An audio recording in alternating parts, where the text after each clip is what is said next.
हेरिये Vivo, welcome to देवा। मेरा नाम देव है और मैं देवों का देव प्रभु यीशु मसीह के विषय में चर्चा करता हूँ।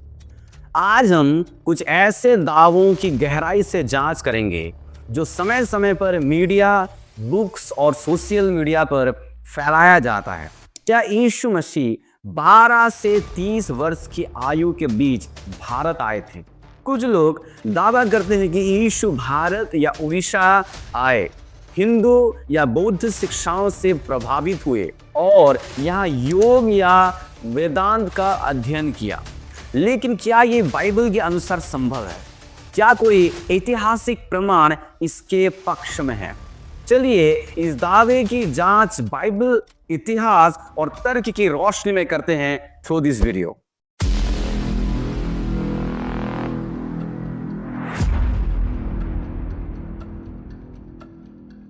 They claim that Jesus came to India. यीशु का भारत आने का जो दावा है, ये विचार सबसे पहले 1894 में निकोलस नॉटविश नामक रशियन लेखक द्वारा प्रचारित हुआ।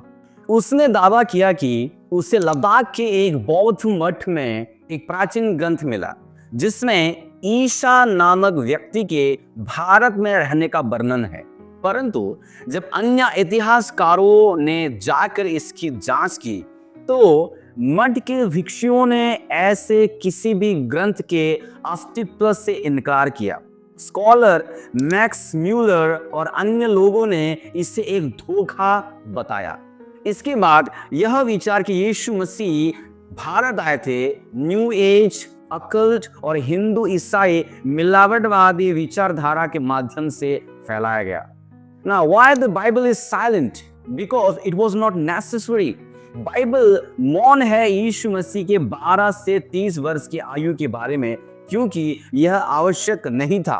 लूका रचित सुसमाचार अध्याय 2 का 52 कहता है, यीशु बुद्धि और कद में और परमेश्वर और मनुष्य के अनुग्रह में बढ़ता गया। इसका अर्थ है कि यीशु ने नाजरत में अपने माता पिता के साथ एक सामान्य यहूदी जीवन बिताया। अगर यीशु ने भारत की यात्रा की होती तो बाइबल उसे अनदेखा नहीं करती। बाइबल की चुप्पी इस बात का प्रमाण है कि ऐसे कोई यात्रा यीशु के जीवन का हिस्सा नहीं थी। Now let us see the historical evidence against the India claim. ऐतिहासिक प्रमाण जो इस दावे को नकारते हैं कि यीशु मसीह भारत आए थे। प्राचीन यहूदी, रोमी, ग्रीक, बौद्ध या हिंदू किसी भी दस्तावेज डॉक्यूमेंट में ऐसा कोई प्रमाण नहीं है कि यीशु भारत आए। नॉटविच के अलावा कोई समकालीन कंटेम्परेरी लेखक इस दावे का समर्थन नहीं करता कि यीशु मसीह इंडिया आए थे। प्रथम सदी के नॉन क्रिश्चियन लेखक जैसे टैसिटस, जोसेफस और अन्य लोग यीशु के जीवन और मृत्यु की पुष्टि करते हैं, परंतु वो भारत यात्रा के बारे में नहीं बताते हैं। यीशु का जीवन पूरी तरह गलील, यहूदिया और आसपास के क्षेत्रों में घटित हुआ। इस बात से हमें पता चलता है कि यीशु मसीह कभी इंडिया नहीं आए थे।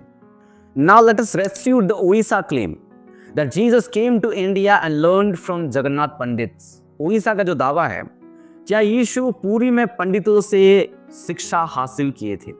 कुछ लोग दावा करते हैं कि यीशु उड़ीसा के पुरी में आए और जगन्नाथ मंदिर के पंडितों से वेदांत सीखे। जैसे कि 2 साल पहले पूरी गोवर्धन पीठ के शंकराचार्य स्वामी निश्चलानंद सरस्वती ऐसा बयान रखे थे कि प्रभु यीशु मसीह एक हिंदू थे। भारत में वह 10 साल रहे थे और श्री क्षेत्र पुरी में वह 3 साल थे और उस समय के शंकराचार्य से आध्यात्मिक तालीम हासिल किए थे। 10 वर्षों तक ईसा मसीह जी कहाँ रहे? गुप्त इतिहास भारत में रहे। 3 वर्षों तक 10 वर्ष की अवधि में पुरी में रहे। उनको प्रशिक्षण जो प्राप्त हुआ, ईसा मसीह जी के नाम पर प्रचार हो रहा है। ईसा मसीह 10 वर्षों तक भारत में रहे अज्ञातवास में और 3 वर्षों तक 10 वर्षों की अवधि में पुरी में रहे। पुरी के शंकर से संपर्क उनका था और वैष्णवोचित सिद्धांत, शास्त्र सम्मत सिद्धांत के अनुयायी थे। उनके नाम पर कुछ हो रहा होगा बात है। परंतु यह दावा कई स्तरों पर त्रुटिपूर्ण है। पहला, ऐतिहासिक अभाव। किसी भी प्राचीन ग्रंथ, मंदिर अभिलेख या प्रमाण में यीशु के पूरी आने का उल्लेख नहीं है। दूसरा, जगन्नाथ मंदिर स्वयं 12वीं सदी में बना, जबकि यीशु पहली सदी के व्यक्ति थे। तीसरी बात, बाइबल के अनुसार यीशु का पालन पोषण नाजरत में हुआ और उन्होंने कभी भारत यात्रा का जिक्र नहीं किया। चौथी बात, धार्मिक विरोधाभास।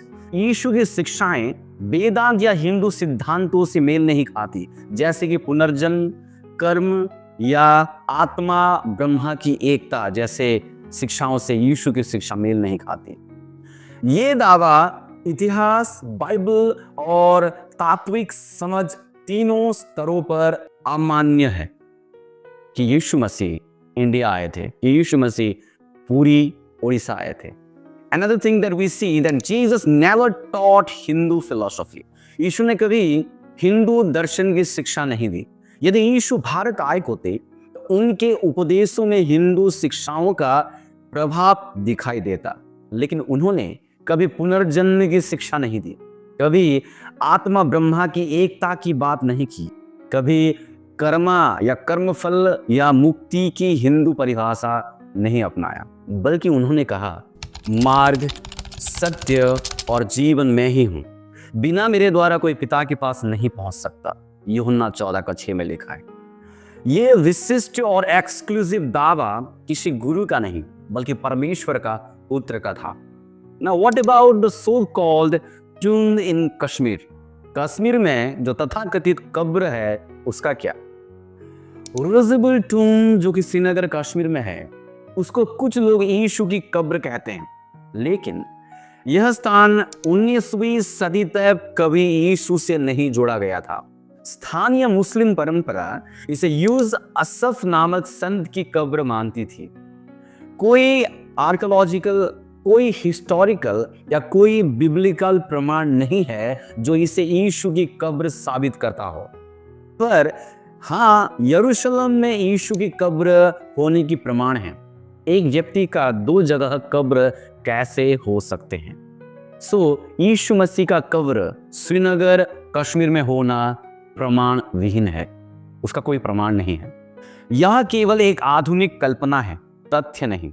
Hence, let us stick to the truth. Dear people, यीशु मसीह कोई योगी, गुरु या रहस्यमय यात्री नहीं थे। वे परमेश्वर के पुत्र हैं जिन्होंने संसार के पापों के लिए बलिदान दिया और मृतकों में से जी उठे। ना तो बाइबल, ना इतिहास और ना ही यीशु के उपदेशों में ऐसा कुछ है जो भारत यात्रा के दावे को समर्थन देता है।